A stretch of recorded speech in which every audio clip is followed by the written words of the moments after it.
noches, bienvenidos a un nuevo espacio del otro lado de la realidad donde les volvemos a proponer un viaje fascinante. En este caso el viaje es al centro de la mente, un viaje que pretende descubrir no los enigmas del espacio exterior, sino los enigmas del espacio interior. Hablaremos de la hipnosis, de un concepto que durante muchos años se ha asociado televisivamente a personas que pierden el control sobre sí mismos, a personas que en estado casi de somnolencia, de sueño, de hecho la palabra hipnosis viene del griego hipnos, sueño, son capaces de toda clase de proezas extraordinarias. Pero alejándonos del espectáculo, vamos a proponer una nueva visión de la hipnosis, algo que forma parte de la vida cotidiana, tanto que probablemente muchos de ustedes han estado hipnotizados en vida por cuestiones tan dispares como, por ejemplo, la pequeña pantalla, la televisión. La publicidad en televisión, en muchas ocasiones, está diseñada de manera deliberada para sugestionar, para hacerles entrar en un estado paralelo de conciencia, para invitarles al consumo o para invitarles a votar. De hecho, por ejemplo, en las elecciones norteamericanas recientes, la publicidad estaba precisamente diseñada de una forma en la que los colores, los sonidos, el ritmo, la cadencia de las palabras, la repetición, incitara a los votantes norteamericanos a votar en un sentido o en otro.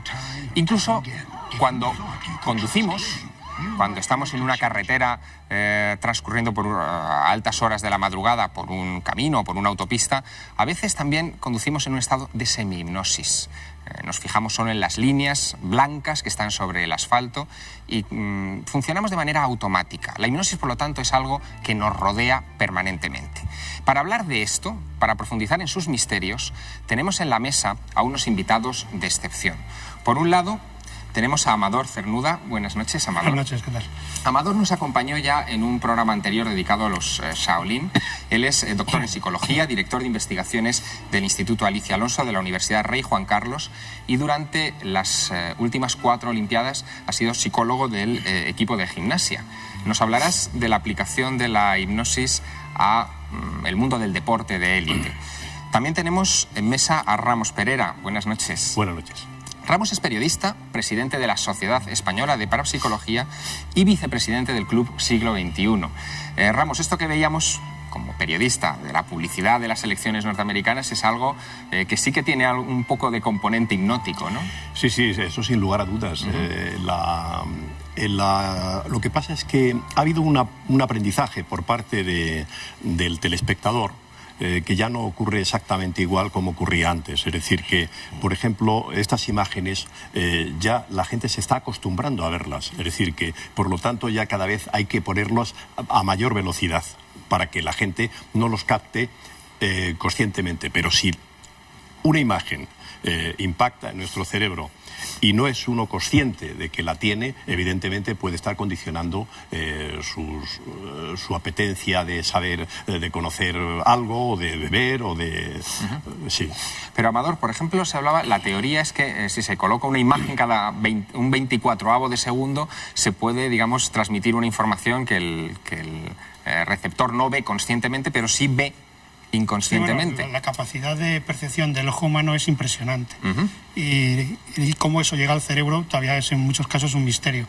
Lo cierto es, en los trabajos que hemos hecho nosotros, a 4 milisegundos somos capaces de leer la página entera de un periódico y como en todo ese texto escrito existe una palabra que a ti emocionalmente te vincule, automáticamente das una señal registrable en un electroencefalograma o en cualquier unidad fisiológica.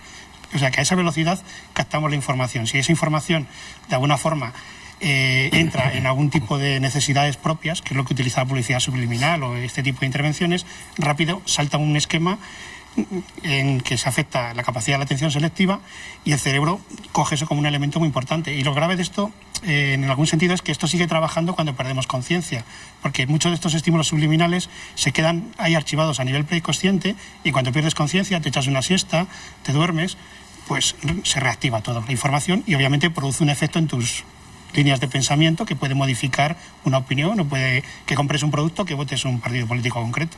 El cerebro es una extraordinaria esponja, además de un complejísimo ordenador, por poner un símil pobre, porque realmente un ordenador no llega a las capacidades de control que tiene el cerebro humano.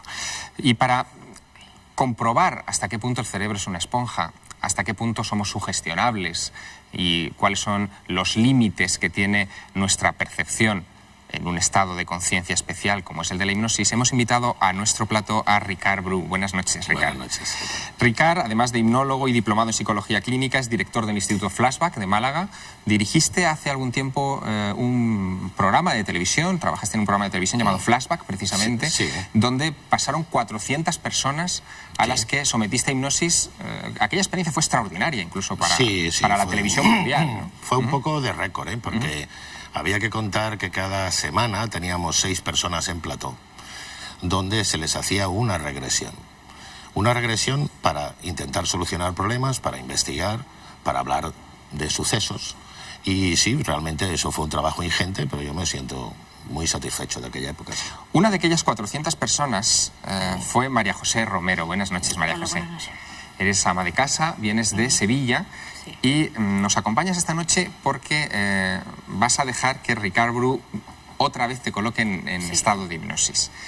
Bien, me gustaría preguntarte, tú el estado de la hipnosis, después de haber ya pasado por esta experiencia, ¿cómo lo sientes? O sea, ¿cómo lo ves? Es algo demasiado especial. Cuando lo vivo es una cosa bastante fuerte.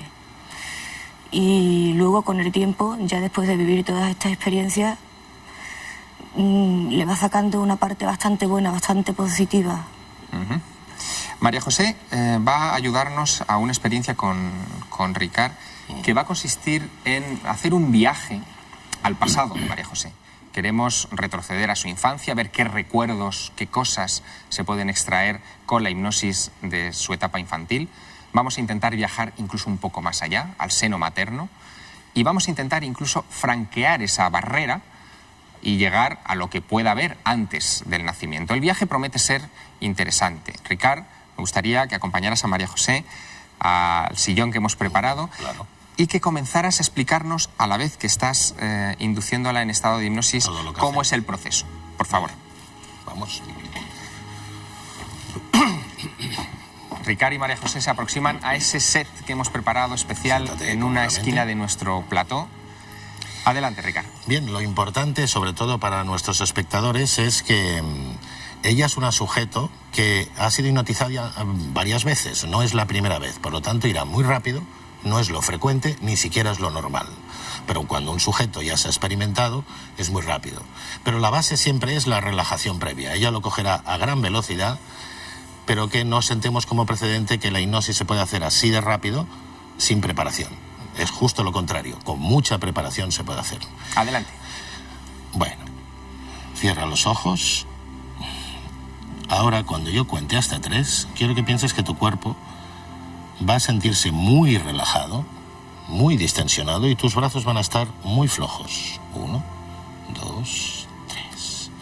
Esa sensación irá aumentando sin esfuerzo. La frente, la cara, tu otro brazo, flojo, flojo. Tanto es así que muy pronto la sensación de descanso será intensísima, muy intensa. Piensa en tu brazo derecho, solo tu brazo derecho. Cuando cuente hasta 3, cierra muy lentamente la mano derecha. 1, 2, 3. Aprieta ligeramente. Más, más. Ahora vas a estirar este brazo completamente. Completamente. Bien. Quiero que pienses que este brazo ahora va a coger una gran rigidez, una rigidez absoluta, completamente rígido. 1, 2, 3. Tanto es así que es completamente imposible doblarlo. Y aumenta, tanto que es imposible doblarlo. Bien. Cuando cuente ahora hasta 3 otra vez, el brazo caerá muy pesado como un plomo y estarás en un nivel de absoluto descanso y sueño. 1, 2, 3. Bien, visto así puede ser fácil, pero insisto, que seguro que mis compañeros aquí en la mesa me lo corroborarán, que es trabajo, solo trabajo y técnica lo que se puede ejecutar para que la hipnosis sea rápida. A partir de este momento, vamos a hacer este pequeño regreso a un pasado que está en su mente. Memoria, hechos y datos. Atenta. Cuando cuento hasta 3, quiero que pienses solo en lo que voy a decirte. 1, 2, 3. Ahora quiero que pienses en sucesos y situaciones de un pasado lejano. Muy lejano. Atenta, tranquila. ¿Qué está ocurriendo, María José? ¿Qué ocurre? ¿Qué ocurre? Dime. ¿Qué está pasando? No lo conozco. ¿A quién no conoces? Es un niño. ¿Dónde estás? Dime dónde estás. En un patio. En el patio. ¿Cuántos años tienes, María José? Tranquila. 5. 5 años. 5 años. ¿Y qué está pasando en el patio? Porque me están mirando los niños. ¿Sí? ¿Qué niños son? ¿Cómo son esos niños? No los conozco a ninguno. Nunca los he visto. ¿Han venido ahora, de Están golpe? en fila, no Están se en mueven. fila. Bien, ahora cuando cuente hasta 3, atenta, seguirás viviendo eso, pero estarás allí. Ya no me lo contarás, lo estarás viviendo hasta que yo te diga, basta. 1, 2, 3. ¿Qué está pasando? Amador Cernuda, ¿todos valemos para ser sujetos hipnóticos? Siempre que queramos entrar en hipnosis, sí. El gran problema que hay en la investigación y por lo cual en mis colegas científicos hay una gran, diferenciación de ideas y de teorías, es porque hay una gran variabilidad individual. Cada individuo experimenta la hipnosis de una forma, entra de una forma más profunda o menos, e incluso el mismo individuo en diferentes experiencias tiene diferentes grados de profundización o diferentes características que condicionan esa experiencia en ese momento. Con lo cual, todos somos hipnotizables siempre que queramos. Ahora, si nos resistimos, por supuesto que no. No te pueden obligar por técnicas correctas, éticamente hablando. Hay otras posibilidades. Ricard, María José se ha ido directamente a un episodio que parece que le asustaba. Con 5 años. Los hechos traumáticos. ¿Qué hace que seleccione ese momento de su infancia y no otro más agradable, una fiesta de cumpleaños, por ejemplo? Desgraciadamente, los recuerdos que nos dejan más huella acostumbran a ser esos sucesos donde hemos sufrido, donde hemos tenido miedo, donde hemos pasado algo luctuoso. Esos quedan muy bien grabados. La felicidad también, pero ella, en ese caso, conozco que tiene ahí un aspecto traumático y lógicamente en el momento que le dices que recuerda algo del pasado se va hacia una instancia donde eso se puede manifestar, porque lo que busca el cerebro es desahogarse, hacer la compulsa, sacar esa tensión. Por eso va a ese momento. ¿Podemos saber algo más de esa infancia en un instante? Claro. En esa pequeña disección estamos en 5 años. Atento, María José. Cuando cuente hasta 3 vuelves a vivir ese momento y me vas a contar todo lo que sucede. Vuelves a tus 5 años... a tus 5 años y vuelves a sentirlo. 1, 2, 3. Cuéntame. No me habla. ¿Quién no te habla? Unos niños. Son niños, no hay niña. No hay ninguna niña. Atenta, ahora vas a irte al día anterior de ese suceso. Un día antes. Y quiero que me cuentes qué pasa. Tienes 5 años y vas a contarme lo que recuerdas. 1, 2, 3. Me voy a tomar la leche. ¿Te vas a tomar la leche? ¿Cómo vas vestida, María José? ¿Cómo vas vestida? Tengo un babi. Un babi. Tengo un babi. Tiene 2 forcillos. Es celeste y blanco. Tiene unos cueros. ¿Quién hay contigo? La hermana Teresa. La hermana Teresa. ¿La hermana Teresa te quiere? Siempre. ¿Sí? Ahora quiero que hables con ella en un momento que recuerdas, pero vas a hablar exactamente como lo hacías con ella en ese momento, porque vas a vivirlo con gran intensidad. 1, 2, 3. Hermana mía, no me riña usted, si no soy mala. Es que no sé lo que me pasa. Usted dice que estoy nerviosa, pero no sé lo que me pasa. ¿Y qué te dice ella? ¿Qué te dice? Que por qué no me quedo quieta, que por qué bajo tanto. Sueño. María José va a continuar viajando durante los minutos que nos van a separar durante la pausa publicitaria. Va a seguir profundizando en su infancia y la vamos a llevar a un umbral en el que nadie parece recordar de manera consciente nada, cuando uno está dentro del vientre de la madre.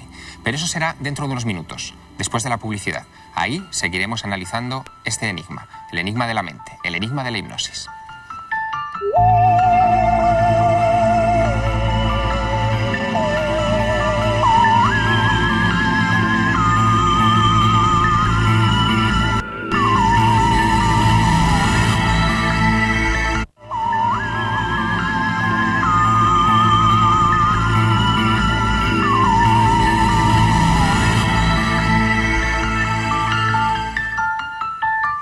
Proseguimos nuestro viaje en el interior de la mente de María José Romero, una ama de casa sevillana que se ha puesto en manos de Ricard Bru, que desde hace unos minutos está llevándola de viaje a su infancia. Ahora queremos, Ricard, hola, buenas noches otra vez, queremos, Ricard, que conduzcas a María José un poco antes de esos 5 años que antes nos estaba describiendo con esa, con esa forma tan viva, ¿no? De esa forma tan viva. Ha ido a buscar su recuerdo traumático, pero vamos a ponerla en otra edad. Atenta, cuando yo cuente hasta 3 quiero que te olvides por completo de lo que has estado contándome. Ahora quiero que busques tus 14 años. 14 años. Cuando yo cuente hasta 3 vas a coger un día de verano de tus 14 años. 1, 2, 3. Estás ahí. Siéntelo, vívelo. Voy a salir ¿Dónde vas a ir? con mis amigas ¿Y dónde vais? a dar una vuelta. Ahora, cuando yo vuelva a contar hasta 3, no me lo cuentes. Lo estás viviendo, lo estás sintiendo y así me lo vas a narrar. 1, 2, 3. Tranquila. Sin levantarse. Cuéntalo. Habla. Hola, ¿Con quién ¿Podemos estás pasar? hablando? ¿Con quién? estoy hablando con un hombre que hay en la puerta del hospital, de un hospitalito. ¿Y qué haces en el hospital? Ahí voy a ver los enfermos que hay una niña y la han abandonado. Alto. Ahora quiero que hagas lo que voy a decirte. Estás viendo a esa niña y hablas con ella recordando exactamente lo que dijiste e hiciste. ¡Ya! Hola, Manoli. He venido a verte.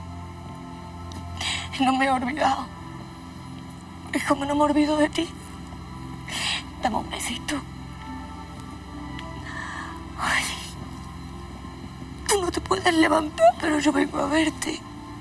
Atenta, sueña. ¿Quién es esa niña? ¿Quién es? La abandonaron. La abandonaron. ¿Y por qué vas a verla? ¿Por qué?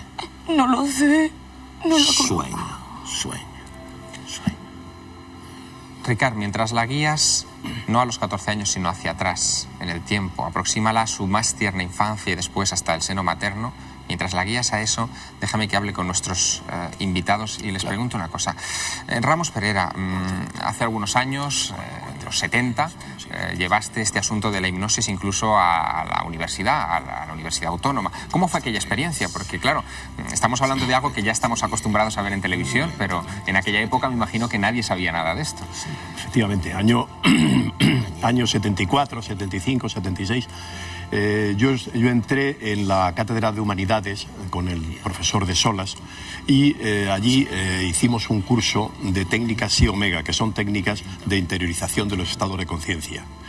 Y estuvimos dando un curso completo que asistieron entonces los príncipes de España, entonces, todavía no reyes. Y se mostraron muy interesados en estas técnicas. Y luego doña Sofía se matriculó en este curso, se matriculó en Humanidades después.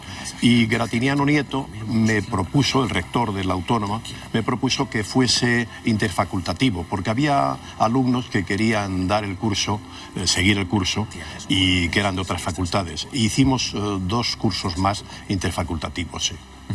Supongo que la experiencia de introducir la hipnosis en la universidad no fue del todo fácil, Amador, que habría su resistencia, sobre todo en la Facultad de Psicología, ¿no? Sí, claro, porque es un tema muy maldito, ¿no? Históricamente la hipnosis tiene una trayectoria que se pierde en los tiempos. Y en la propia historia de la psicología, la psiquiatría, obviamente el gran momento es cuando Freud elabora el psicoanálisis. Pero el gran problema que hubo es que luego Freud repudió la hipnosis. En realidad, según sus biógrafos, el gran problema que tuvo Freud con la hipnosis fue que le costaba hipnotizar. No tenía la habilidad personal de hacerlo con la suficiente gracia y profundidad en los pacientes. Y luego también ciertos celos de su mujer por aquellas historias que había de que si el paciente se enamoraba del terapeuta y demás, y eso le hicieron abandonar la hipnosis y ir hacia la asociación libre. A lo mejor un psicoanalista que me escuche se enfada de la forma, no, lo digo con todo el cariño porque Freud hizo grandes aportes y sobre todo en la hipnosis también. El problema es que al archivarla en el almacén, el área psicológica que más sensibilidad podía tener hacia estos temas abandonó. Y luego, pues, ha sido un tema muy maldito en el sentido de que la investigación no coincide. Hay cientos de estudios, hay 150 años de publicaciones sobre este tema. Quizás los 30 últimos años son los más interesantes en cuanto a rigurosidad, pero hay muchas cuestiones que un autor dice blanco, el otro dice negro, con el mismo criterio y rigurosidad. Y eso no permite establecer una teoría, y eso en la ciencia es muy grave. Bueno, supongo que en todo lo relacionado con la mente, claro, eso ocurre bastante, ¿no? Y por eso es muy difícil, ¿no?, abordarlo. Claro. Ramos, vamos a viajar ahora con Ricard Bru y con María José a un momento que es la aproximación al seno materno. Me gustaría preguntarte, ¿esto es posible que sea un recuerdo o puede ser también lo que los expertos llaman una falsa memoria? Algo que funcione por su gestión, por lo que han visto en televisión, por sus lecturas. Sí, como tú decías antes, el cerebro humano se distancia muchísimo del ordenador. El ordenador es más previsible. El cerebro humano fabula y fabula también, por ejemplo, en los sueños. Pero es muy importante, desde el punto de vista del psicoanálisis, qué fabulaciones son y cuáles no son fabulaciones. Es decir, que puede haber ahí recuerdos dormidos que estén ahí y hay fabulaciones. Es una mezcla, como en los sueños, es muy parecido. Hablaremos ahora de la posible información veraz que ha dado la hipnosis en algunas ocasiones, pero nos vamos a ese lado especial del plató esta noche, donde está Ricard Bru. Ricard, ¿qué está ocurriendo? La ha ido llevando muy lentamente a 3 meses de vida. Si te parece, proseguimos desde ahí hacia abajo. Atenta, 1, 2, 3. Tienes ahora 3 meses. Recuerda, 3 meses. Siéntelo. 3 meses. Estás en la cunita, siéntelo, siéntelo. Ahora, cuando yo te diga, podrás decirme lo que sientes. Podrás hablar normal y decirme lo que sientes. 1, 2, 3. Estoy bien. ¿Qué haces? Tengo música. ¿Tienes música? ¿Cómo es esa música? Bonita. ¿Puedes tararear esta música? Tararéala.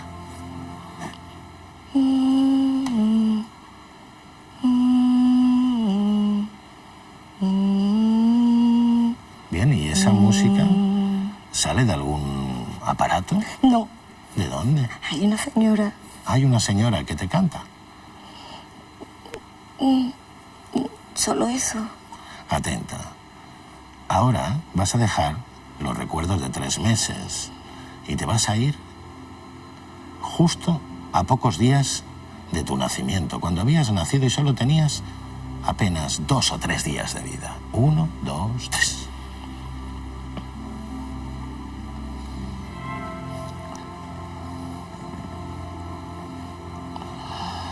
Ahora, ¿qué sientes? Háblame y dime lo que sientes. No estoy a gusto. ¿No estás a gusto?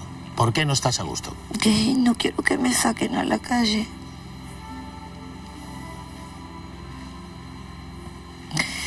Estoy mejor en mi casa. Atenta. 2 días. 1 día. Quiero que vuelvas al vientre de tu madre. Dentro. Cuando yo cuente hasta 3, estarás dentro del vientre de tu madre. Aún no habrás nacido. 1, 2, 3. Estás dentro, dentro, dentro. Dentro, dentro. ¿Estás ahí? Dentro. Dentro. Muy bien. Dentro. Manténla ahí, Ricard, manténla unos instantes y después iremos a un momento anterior a ese punto en el que ahora te encuentras. Porque quizá ustedes se estén preguntando a estas alturas si esto que está haciendo Ricard Bru, de ir adelante y atrás en el tiempo, puede ser bueno para la salud, si esto de la hipnosis puede tener algún efecto colateral, algún efecto secundario. Hemos querido informarnos de esto y hemos acudido a un compañero de esta cadena, al doctor José Miguel Gaona.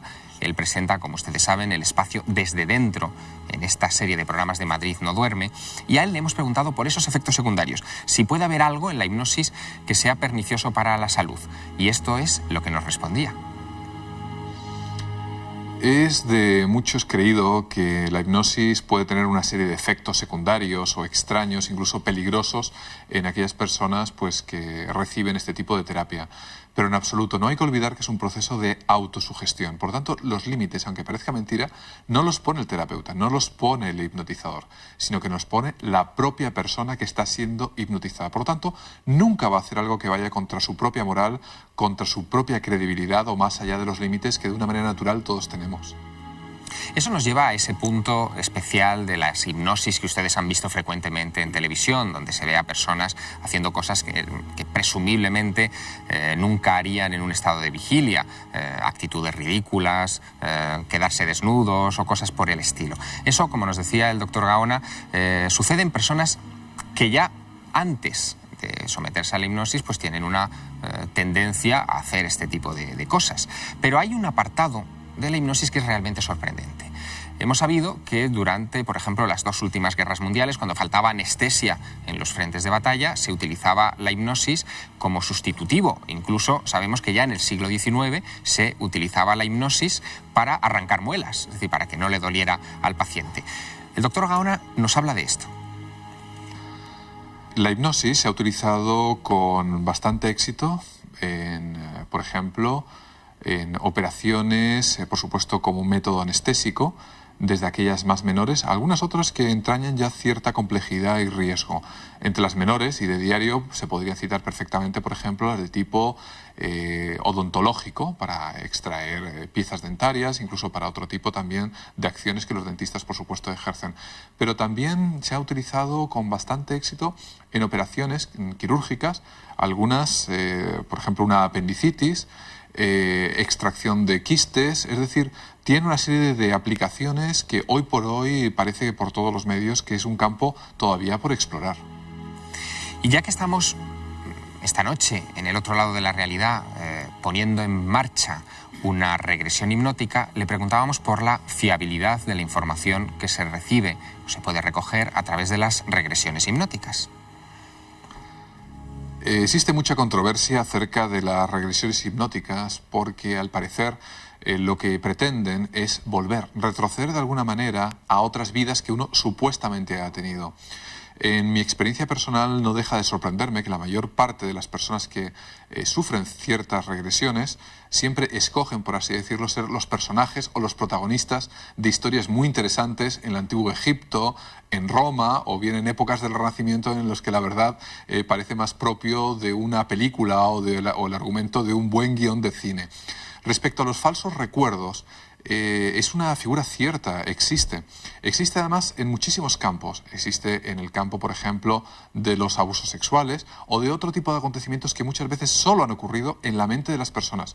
Pero lo interesante respecto a esto es que aquellos que tienen estos falsos recuerdos los viven realmente como si fuesen parte de su vida. Por lo tanto, no distinguen hasta qué punto son falsos y hasta qué punto son no ciertos. Por lo tanto, provocan grandes conflictos, por ejemplo, desde el punto de vista legal, a la hora de poder valorar ciertas situaciones. La ciencia, la psicobiología, ha adelantado bastante en los últimos 2 o 3 años, y de hecho hay un número de experimentos, especialmente con la tomografía de emisión de positrones, que es una técnica analítica por el que se puede ver la actividad cerebral, porque se ha visto algo muy curioso.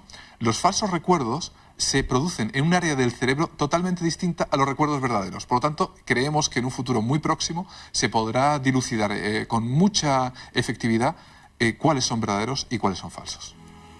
No le podemos hacer una tomografía a María José en estos momentos. Cuando avance un poco más la tecnología lo intentaremos, pero vamos a ver si este recuerdo que nos va a ofrecer ahora nos arroja alguna luz sobre algún aspecto, bueno, de su vida o hipotética vida anterior, porque eso es lo que vamos a intentar, Ricard. Hemos llegado ya a ese momento anterior al nacimiento y sí, le vas a dentro... conducir a un estado de tiempo anterior. Sí, en la vida fetal, ¿alguna cosa o prosigo? Yo creo que vamos a proseguir, vamos a ir hacia atrás en el tiempo. Atenta, ahora vas a disminuir más tiempo. En vez de tener cerca de tus 9 meses de vida, ahora vas a estar dentro del vientre de tu madre, pero vas a ser muy pequeñita, tan pequeñita que flotarás. Notarás esa sensación de flotar en todo tu cuerpo. Atenta. Solo 3 meses de vida, 3 meses, 3, y disminuyendo ese tiempo, disminuyendo, 2 meses te vas haciendo muy pequeñita, 1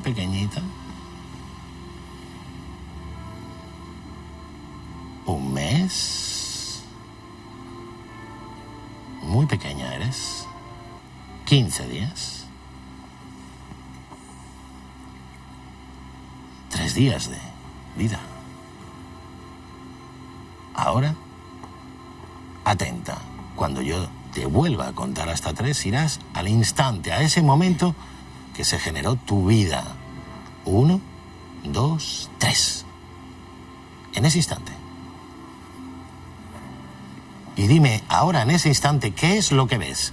¿Qué ves en ese instante? Háblame, puedes hacerlo, háblame. ¿Qué estás viendo? ¿Qué ves? ¿Qué ves? No puedo ver bien. ¿Qué ves? Dime qué ves. Está azul. Todo está azul. Está azul. Ahora, un poco más atrás. Antes de ese momento, antes. ¿Ves? Hacia otro plano, hacia donde te lleve tu recuerdo. Hacia atrás. Ahora. Y cuéntame todo lo que ves. Todo. Todo. Hay tierra. Ahí tierra. ¿Y qué estás viendo? Dime lo que estás viendo. Cuéntame lo que ves. Vamos caminando. Caminando. ¿Quiénes vais caminando? Va una mujer. Sí. Tiene un cántaro. ¿Y tú? Yo no tengo nada en las manos. ¿Tú eres mujer? Sí, pero muy chiquitita. ¿Qué edad tienes? 3 años. ¿Y dónde estás? ¿En qué sitio estás? ¿En dónde? Muy lejos. Es de día, hay un mercado. Y tengo una ropa más fea. ¿Cómo es esa ropa? Y parece saco. Parece un saco, no tiene saco? ni forma. Sí. Ahora dejas de verlo y lo vives con una intensidad total, porque estás ahí, porque vuelves a vivirlo con total intensidad, ese recuerdo. Ahora, Vámonos. Vámonos. Vámonos para casa. Ya no quiero comprar nada. Vamos. Vamos. Vámonos. ¿qué hay a tu alrededor? ¿Qué ves? Y están vendiendo cosas y gritan la gente, gritan ¿Qué gritan? mucho. ¿Qué gritan? Hay un hombre que está corriendo. ¿Por y van qué? detrás de él como unos soldados. Hay unos soldados que van detrás de ese hombre. Sí. Y las calles son estrechas, son antiguas. Ahora vas a guardar ese recuerdo, sueño. Ha hecho uno de los típicos pasos después del feto, se ha instaurado en una historia que podríamos, a partir de ahí, el tipo de preguntas, cómo le pregunte y hacia dónde la lleve, pues nos irá enriqueciendo. O nos irá... Ahora te pediré, Ricard, que Sí. tratemos de averiguar algo más de la época en concreto en la que se están situando esos hechos. Pero antes quería preguntarle a Ramos, vosotros hicisteis en su momento algunas experiencias y descubristeis que podíais sugestionar a una persona para casi incorporarse en cualquier individuo histórico, ¿no? Y sacar información de él. ¿Cómo fue esto? Efectivamente, aplicando las técnicas Psi Omega, llegamos al principio, parecía que, como en este caso, el sujeto iba sintonizando, yo lo llamo sintonización psíquica, iba sintonizando a voluntad del propio sujeto y por lo tanto parecía que estábamos en la vía de la reencarnación, porque era una cosa muy parecida a la reencarnación. Hasta que descubrimos que se puede forzar a voluntad un personaje u otro. Es decir, nosotros elegimos una lista de 2000 personajes históricos y lo hacíamos por sorteo y lográbamos que el sujeto sintonizase con uno u otro.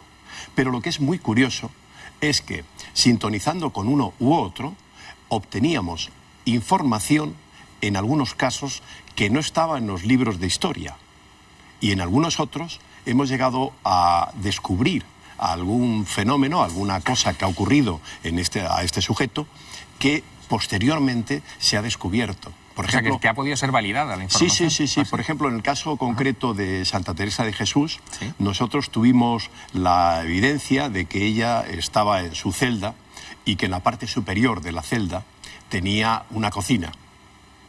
Y nosotros fuimos allí al monasterio y nos dijeron que no, que nos enseñaron la celda, que no había ninguna cocina.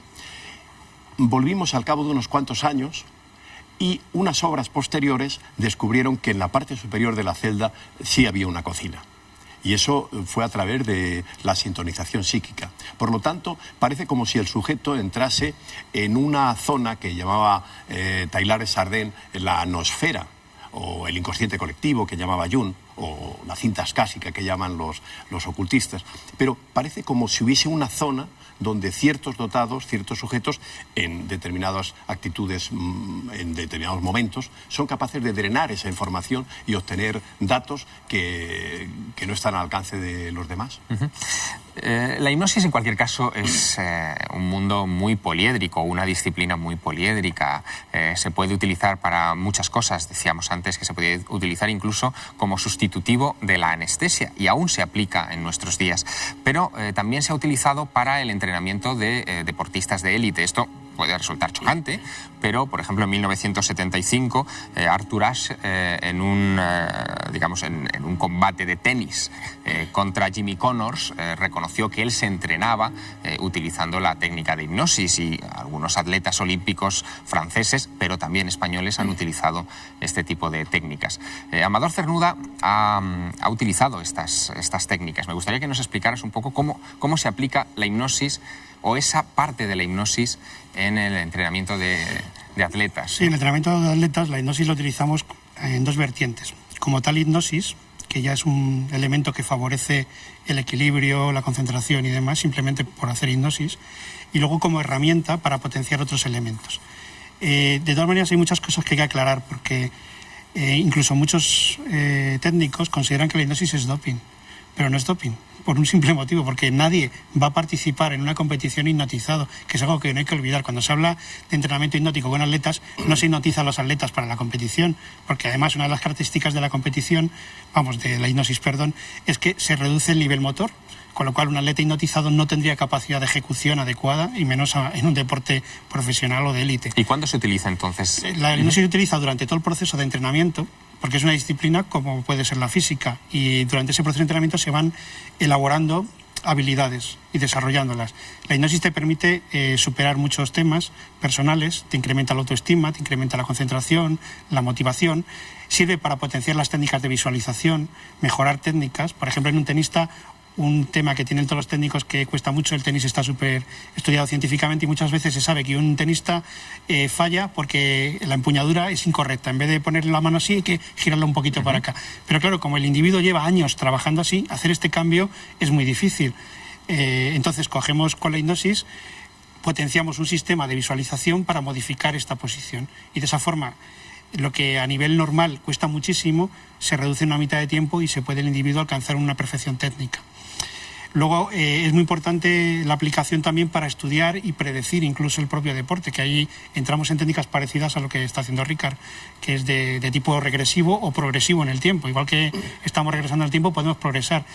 Y muchas veces podemos hacer un test previo de lo que un individuo puede sentir, padecer o cómo está de seguro ante una competición futura, haciendo una progresión en el tiempo. Imaginariamente la mente tiene esa capacidad. Entonces en hipnosis hacer la progresión y dice, ya estamos en la Olimpiada. A ver, ejecuta tu ejercicio. Entonces esa ejecución mental proyectada en el futuro, que obviamente es imaginaria, te da y te delata los puntos débiles del individuo, donde está inseguro, y puedes hacer una valoración muy interesante para completar su técnica futura. Caramba. Y lo mismo, a veces hay deportistas que alcanzan un altísimo nivel y no saben cómo lo han hecho. Estos estados que ocurren, el flow feeling y el winning feeling, que se escribe mucho en la literatura, de pronto el sujeto hace una super ejecución, pero no tiene conciencia de cómo lo ha hecho, porque es un momento en que la mente ha saltado, y podemos estudiarlo mediante regresión, es extraer esos elementos. Es decir, que el cerebro es casi como la máquina del tiempo de Herbert George Wells, es la que nos permite viajar hacia atrás, retroceder o progresar en el tiempo.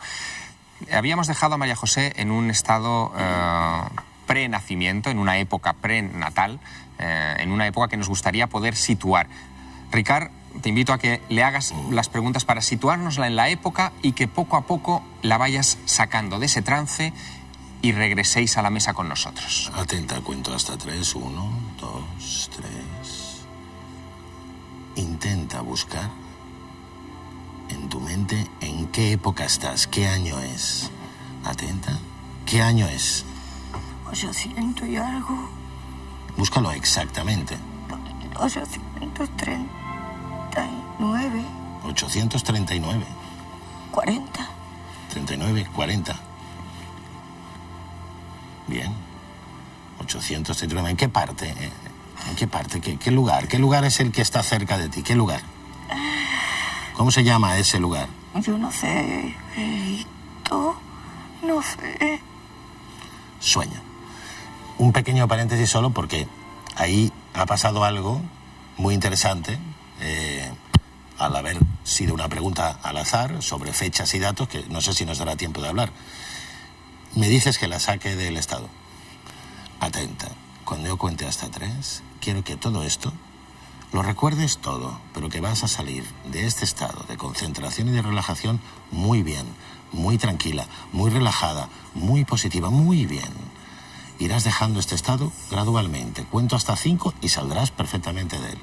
Volverás a ser tú en todo momento, volverás a tu tiempo y hora actual. Atenta, 1, 2, despejando, estirando los brazos, 3, estira, 4, 5. Hola, María José, ¿estamos bien? Bueno. Mientras os acercáis a la mesa, Ricard y María José, yo quería introduciros a otra persona que hemos consultado a la hora de elaborar este programa. Él ya es conocido de todos ustedes, es Ramiro Calle, profesor de yoga, fundador del Centro Sadhak, autor de un reciente libro que se titulaba Yoga para Todos, y le hemos preguntado si los estados de meditación, algunos estados yógicos, tienen algo que ver con la hipnosis o no, que es algo que en algunos ambientes siempre se ha preguntado. Ramiro, como siempre, atento, ha respondido a nuestros requerimientos. Tienen muy pocos puntos en común. Ya los textos más antiguos, el Mahabharata, los Upanishad, hacían una diferenciación muy clara entre lo que es el estado de sugestibilidad de la hipnosis y lo que son los estados de trance místico del yoga. Lo que sí podemos decir es que en la hipnosis se utilizan a veces técnicas como la relajación y la concentración, pero la hipnosis sigue un camino totalmente diferente a lo que son las técnicas de superación de la consciencia ordinaria del yoga. Aclarada esta duda, es obligatorio darle la bienvenida a la mesa a María José. Hola. ¿Qué tal? ¿Cómo te encuentras? Bien. Bien. ¿Recuerdas algo de lo que ha pasado durante todo ese trance? Sí. Sí. Lo que mejor recuerdo es un traje que parecía un saco. Como un que saco. tenía puesto como un saco. Y luego habían unas calles donde vendían, y sí recuerdo que vendían como unas especias, pero redondas. Y unos puestos, era muy pobre, era mucha miseria. La gente descalza, yo también iba descalza. Tenía como algo atado, un cinturón que me ataba el mismo saco. No llevaba manga, no estaba ni pelada ni corta, o sea, el pelo me crecía según podía. Y... Habías dicho también que estabas en 1839, Sí. más Eso yo más o después menos. sí que les daré una indicación del Perfecto. Y también has estado en el seno materno, es decir, Ricard te ha llevado al seno materno. ¿Recuerdas también esa parte? Sí. tema. Ha tenido una orden, perdón, Sí. Javier, de que lo recordara todo, ¿eh? Ajá. Porque me imaginaba que le ibas a preguntar, pues activar al máximo la memoria, no dejarla en ningún nivel de aturdimiento, o sea que por eso lo va a recordar todo. ¿Qué querías decirnos de esto de la fecha, Ricard? Sí, porque mis estudios, hombre, que no es que sean de los más elevados, pero sí desde luego han sido constantes, dicen que cuando se preguntan fechas y datos a los sujetos en estado de viaje, para mí esto es el viaje exploratorio de investigación, normalmente si no están asociados a algo que tenga que ver con la cronología, dan una cronología muy arbitraria. Es decir, si es un sujeto que es escribiente de un banco de hace 200 años, muy fácilmente te dará una fecha y unos datos.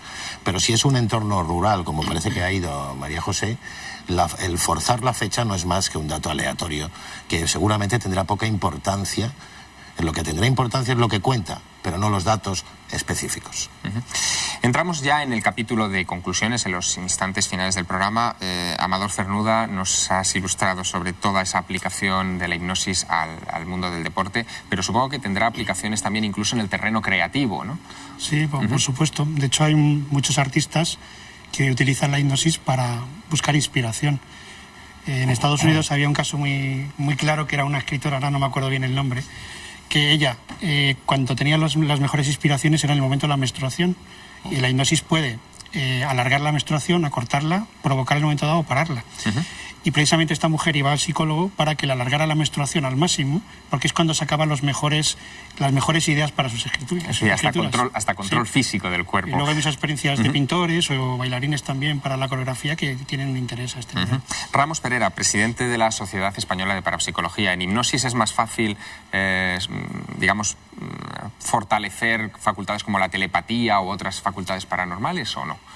Pues es posible, porque en la hipnosis se dispara un mecanismo que en el caso concreto del ser humano no se conoce muy bien cómo se dispara, que en los ratones sí se sabe exactamente, que es la producción de endorfinas, que es una droga muy potente. Bueno, alguna de ellas es 50 veces superior a la morfina. Y por lo tanto puede producir, bueno, desde curaciones, alucinaciones, muchísimas cosas que, por ejemplo, pueden explicar por qué la gente se cura sin medicinas, por ejemplo, ¿no? Alguna persona en un momento determinado se le da un fármaco diciendo que tiene un principio activo y luego no tiene nada y se cura como si lo hubiese tomado. Por lo tanto, sí, efectivamente. Ya ven, la mente es una caja de sorpresas que habrá que ir abriendo con cuidado y explorando poco a poco. Ricard y María José, muchísimas gracias por haber estado con nosotros. Nos ha dado una idea, Amador, por cierto, Ricard, que es la de poder hacer progresiones con la hipnosis, que en algún momento creo que tocaremos en este programa. Quedáis emplazados. Muy bien. Y entramos en esos momentos ya finales del programa en los que contestamos a las dudas o a los requerimientos que ustedes, nuestros espectadores, nos hacen cada semana. En concreto, por ejemplo, Andrés Jiménez, de San Lorenzo del Escorial, nos preguntaba si sabíamos, a raíz de nuestro programa sobre profecías, dónde está enterrado en estos momentos Michel de Notre Dame, el famoso médico francés más conocido como Nostradamus. Bueno, hemos investigado a ese respecto y hemos localizado el lugar exacto donde está enterrado. Es este lugar, es la capilla o la iglesia de Saint Laurent en Salon en Provence. Ahí llegó el cuerpo de Nostradamus, o lo que quedó de él, en 1813. Su tumba original fue profanada en 1789 en el convento de Les Cordeliers durante la Revolución Francesa, pero fíjense qué curioso, Nostradamus dejó escrito un epitafio donde decía que su cuerpo estaría enterrado en Saint Laurent, es decir, es casi su última profecía. En ese epitafio anunciaba ya el lugar exacto donde hoy puede admirársele y donde se puede ver esta tumba, en la capilla de Santiago, de esta pequeña iglesia de la Provenza francesa. Y vamos de tumbas, porque también nos han preguntado ustedes, se ha formulado la pregunta, la cuestión de si existe algún tipo de tumba templaria, porque alguno de ustedes parece que la ha visitado, en una iglesia de la que hemos hablado en anteriores ediciones de este programa. Es la iglesia de Villalcázar de Sirga, o Villasirga. Laura Ramírez, en concreto, de Guadalix de la Sierra, nos preguntaba por esto, y efectivamente, aquí dentro, en esta iglesia, dentro de la capilla también de Santiago, se encuentra una tumba muy peculiar. Está rodeada de otras dos, una del infante Felipe, hermano de Alfonso X el Sabio, y otra de su segunda esposa, de Leonor Rodríguez de Castro, y es una tumba que pertenece a un caballero con nombre, conocemos, que se llama Juan Pérez, que dicen que es templario, pero hay muchísimas dudas al respecto. Fíjense bien en estas imágenes, porque en ellas se ve, por ejemplo, cómo sostiene en uno de los brazos un ave de caza, cetrera, y los templarios sabemos por la historia que tenían prohibida la caza, solamente se les permitía cazar leones. Ahí vemos esa ave. Y además, los templarios no solían enterrarse en cajas, sino que se les enterraba con el rostro vuelto hacia tierra. ¿Qué puede ser esto? Realmente lo ignoramos. El sepulcro de Juan Pérez está vacío y nos ha dejado muchas incógnitas a ese respecto. Y queda, desde luego, pendiente una encuesta que teníamos en Internet, a la que ustedes están votando masivamente a través de la página www.telemadrid.es. Lo que hacen ustedes siempre es acudir a la pestaña de programas, buscar el otro lado, hacen clic allí, hacen clic en otro icono que pone encuesta, y han estado ustedes votando y van a seguir votando porque queremos saber más sobre las los profetas o profecías que les parecen a ustedes más precisos. Les ofrecíamos 4 posibilidades: Nostradamus, San Malaquías, las niñas videntes de Fátima o el código secreto de la Biblia. Bueno, los resultados son bastante curiosos. Nostradamus tiene para ustedes un grado de fiabilidad del 28,64%, San Malaquías del 7,73%, muy poco, esto de momento. Las niñas videntes de Fátima, las que menos, un 5,25%, y lo que más, el código de la Biblia, esa especie de profecía tecnológica que alcanza casi el 60%. Como queremos saber más de su opinión, les invitamos a que sigan votando. Y por supuesto, les invitamos a que nos escriban, que lo hagan a través de nuestro correo electrónico madrid.elotrolado@telemadrid.es, o que nos escriban y manden sus imágenes, sus comentarios, sus postales a nuestra dirección postal, la dirección que aparece en estos momentos sobreimpresionada en su pantalla y que les dejamos que tomen nota rápidamente si tienen papel y bolígrafo a mano. Y por supuesto, les emplazamos aquí, en este mismo estudio, dentro de 7 días para seguir explorando algunos otros enigmas de los que nos rodean. La semana que viene será un programa especial, un programa en el que vamos a contar con muchas de sus preguntas y vamos a tratar de dar respuesta a muchas de sus inquietudes. Será otro especial Línea Abierta, que es como llamamos a esta clase de programas los que integramos el equipo del otro lado de la realidad. Ya lo saben, están cordialmente invitados. Muchas gracias a nuestros invitados y hasta la semana que viene, dentro de 7 días. Buenas noches.